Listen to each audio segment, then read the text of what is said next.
ম্যাচের একটি সময় মনে হচ্ছিল একটু এদিক সেদিক হলেই ১৯২ রান তাড়া করে ম্যাচটা জিতেও যেতে পারে স্বাগতিক ইউএই। তবে শেষ পর্যন্ত পারভেজ হোসেন ইমনের সেঞ্চুরি ও মুস্তাফিজের আশার বোলিংয়ে ২৭ রানের জয় তুলে নিয়ে স্বস্তির নিঃশ্বাস ফেলেছে বাংলাদেশ। বিস্তারিত রিপোর্টে। ২০১৬ টি-২০ বিশ্বকাপে ওমানের বিপক্ষে এই ফরম্যাটে বাংলাদেশের হয়ে একমাত্র সেঞ্চুরিটি করেছিলেন তামিম ইকবাল। এরপর দীর্ঘ ৯ বছরেও বাংলাদেশের আর কোনো ব্যাটসম্যান টি-২০ ফরম্যাটে ১৭ রানের দেখা পাচ্ছিলেন না। অবশেষে সেই খরার অবসান ঘটল পারভেজ হোসেন ইমনের ব্যাটে।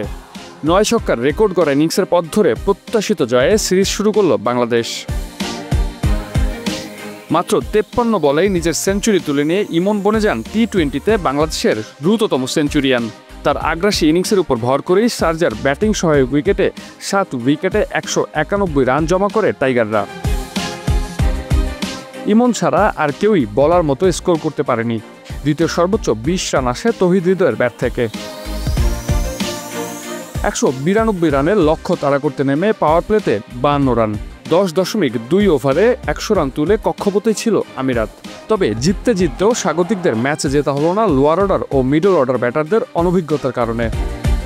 ৩৯ বলে ৫৪ রান করা আমিরাত অধিনায়ক মোহাম্মদ ওয়াসিম ও ৩৫ রান করা রাহুল চোপড়া আউট হলে তাসের ঘরের মতো ভেঙে পড়ে ইউএইর ব্যাটিং লাইন আপ।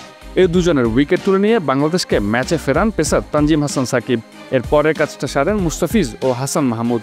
মুস্তাফিজ ৪ ওভারে ১৭ রান খরচায় তুলে নিয়েছেন ২ উইকেট।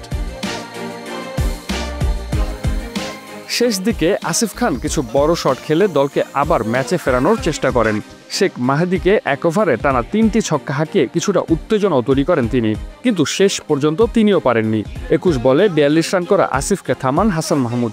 ৪ ওভারে ৩৩ রানে ৩ উইকেট শিকার করেন হাসান। এ জয়ে ২ ম্যাচ সিরিজে ১-০তে এগিয়ে গেল বাংলাদেশ।